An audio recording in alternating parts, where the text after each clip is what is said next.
សង្ខេបរឿងរាមកេរ្តិ៍ខ្សែ3ពីរាជចូលឆក់យកព្រះនេនសីតាពីព្រះរាម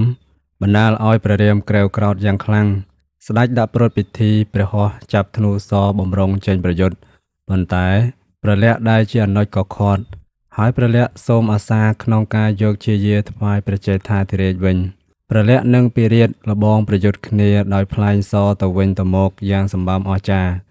ព្រះលក្សណ៍មិនអាចធ្វើអ្វីពីរាជឡើយត្បិតឃើញអនុជនៅស្ទើរកម្លាំងសិលសាស្ត្រព្រះរាមក៏ចូលប្រយុទ្ធប្រងជប់សិលសផ្លែងពីរាជខ្សិនខ្សៃបាត់ទៅដោយយល់ថាខ្លួនជាប្រតិជនខ្សោយសិលវិជ្ជាព្រះលក្សណ៍ក៏ទូលសុំព្រះរាមទៅទ្រង់ធរធ្វើតបៈបួសជាឥសីដាច់តឯងហើយបានអធិដ្ឋានជប់ហោមពិធីមួយវេលានោះនាងសូបនខាជាអនុជក្រុងរាពណ៍យាងបនេចរឆ្លងមហាសាគរមកជួបនឹងក្រុងខបន្ទាប់ពីនាងទទួលដំណឹងពីក្សត្រទាំង3អង្គនាងបានតំណែងខ្លួនជាស្រីរូបស្អាតទៅជួបសារសងជាមួយព្រះរាមក្នុងបំណងសុំស្នេហ៍ប៉ុន្តែព្រះរាមបដិសេធដោយសំអាងថាព្រះអង្គមានមហេសីហើយហេតុនេះព្រះអង្គសូមឲ្យនាងទៅជួបព្រះលក្សណ៍វិញត្បិតទ្រង់មិនទាន់មានមហេសីទេអាសរីស្រីក្រមុំត្រេកអរខ្លាំងណាស់ទើបយាងទៅជួបព្រះលក្សណ៍ប៉ុន្តែព្រះលក្សណ៍មិនសាទរឡើយក៏ឲ្យទៅជួបព្រះរាមជាលើកទី2ហើយព្រះរាមឲ្យនាងមកជួបព្រះលក្សណ៍ជាថ្មីម្ដងទៀត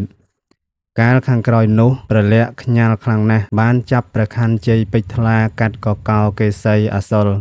ជាហេតុធ្វើឲ្យនាងស្រែកក៏ក្រើកប្រតិពីឬដល់បុរីតនដការញ្ញពន្ធដោយមានក្នុងអត្ថបទពាក្យកាបបញ្ជាក់ថាព្រះលក្សណ៍ក្រេវក្រោធឥតក្រែងលេះយៈ3ប្រឡែងប្រលួងលោមតណ្ហាភើចព្រះខ័នជ័យពេជ្រថ្លាចាប់សូបនខាក៏ជន់កណ្ដាលប្រតិពីស្ដេចនៅកាត់កកោកេសីអាសុលស្រែកប្រតិពីក៏ក្រើកអំពើពុសធាក្សិនប្រែប្រឹងប្រានរូបបាភៀសជាយក្សាសំញែងនៅយៈអាសនីស្រែកពោលពីព្រះនរបតីឮដល់បុរីនាតនដការញ្ញពន្ធក្រុងខឮសូបនខាយមទើបប្រើខុនទោះជាអនុជឲ្យផាយសេះទៅមើលខុនទោះឃើញរូបអាស្រូវនាងដែលត្រូវពីការអស់អង់អាណិតនាងណាស់បានលើកនាងសូបនខាដាក់លើក្នុងសេះដើម្បីមកជួបក្រុងខក្រុងខឃើញហើយខឹងពន់ពេកទើបសុំឲ្យសូបនខាប្រាប់រឿងរ៉ាវពីអ្នកដែលប្រព្រឹត្តមកលើនាងលុះក្រុងខដឹងរឿងសពសេចក្តីក៏ទូងភេរីរើសរកពលព្រិនក្នុងរាជសីមាហើយមានគ្រឿងអាវុធជាច្រើនយៈនីមួយជិះមកជិះនាគជិះគោក្របីហាត់ថៃរមាសខ្លោងខ្លាជាដើមយៈម្នាក់សុទ្ធតែជាពហុសុវិជ័យហើយម្នាក់កាន់ពលចំនួន20សហស័កក្រុងខនាំទ័ពមកទល់មុខព្រះរាមព្រះលក្សណ៍រួចប្រើខុនទោះឲ្យនាំទ័ពចេញច្បាំងព្រះរាមក៏ផ្លែងសសម្លាប់ឯអស់ទេពក៏បាចផ្កាថ្វាយពីឋានស៊ូមកកាលបើខុនទោះបរាជ័យហើយក្រុងខក៏បញ្ជាត្រីមុខជាបុត្ររបស់ខ្លួនឲ្យចេញច្បាំងបន្តតែត្រូវព្រះរាមកាប់ស្លាប់ទៀតក្រុងខឃើញអនុជបុត្រនិងសេនាបង់ជីវិតកើតក្តីក្រេវក្រោធផងនិងកំសត់ឯកាផងចុងក្រោយក្រុងខរៀបចំខ្លួននាំពលជលរិនរងប្រយុទ្ធនឹងព្រះរាមយ៉ាងខ្លាំងក្លាអស្ចារ្យពីព្រោះតែស៊ូនឹងព្រះរាមមិនបានក្រុងខក៏រត់ចូលជ្រកក្នុងគុហាដាភ្នំរៀបដណ្ដាប់ពិធីជប់ហោមសូមពរពីព្រះព្រំព្រះរាមនៅខាងក្រៅយកដងធ្នូវាយភ្នំដរាបប្រេះហើយចំអកឲ្យក្រុងខថាពីងខ្លៅឥតចំណេះទៅពូនក្នុងគុហាជាប្រុសសក់ញ៉ាធ្វើឲ្យក្រុងខក្តៅក្រហាយចេញមកច្បាំងវិញហើយត្រូវព្រះរាមប្រហារមរណាទៅឃើញហេតុមិនស្រួលនាងសូបនខាយាងយាសមកក្រុងលង្កាជំរាបរៀបពីសេចក្តីវិនាសនៃបុរីតនដកាមានសេះសល់ដោយសារប៉ាស្វ័យ2អង្គធ្វើឲ្យក្រុងរាពណ៍ញ៉ាល់យ៉ាងខ្លាំងត្បិតនាងសូបនខារៀបរាប់ប្រាប់រៀបពីទេពីរបស់ប៉ាស្វ័យឈ្មោះថាសីតាជាស្រីស៊ូប្រកបនៅមាយាទសុចរិតតែងនៅនិតបម្រើជាហេតុធ្វើឲ្យក្រុងរាពណ៍បញ្ជាឲ្យសេនាទូងភេរីប្រជុំសេនាមុខមន្ត្រីដើម្បីដោះស្រាយបញ្ហានេះចុងបញ្ចប់ក៏លេចល្បិចកលមួយគឺឲ្យមហារាជនិមិត្តខ្លួនជាប្រើមាសទៅបញ្ឆោតព្រះរាម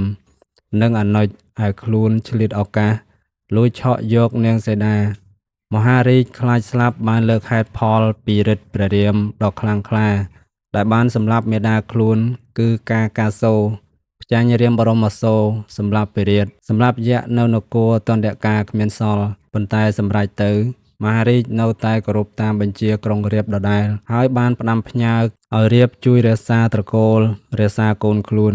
មហារាជបាននិមិត្តខ្លួនជាប្រើសមាសប្រកបនៅរូបដ៏បញ្ចង់វិសេសក្រៃពេកមកលោតលេងក្បែរអាស្រមនាងសីតានាងសីតាឃើញពេញចិត្តពេកពិតព្រះនាងសុំឲ្យព្រះរាមសម្លាប់វា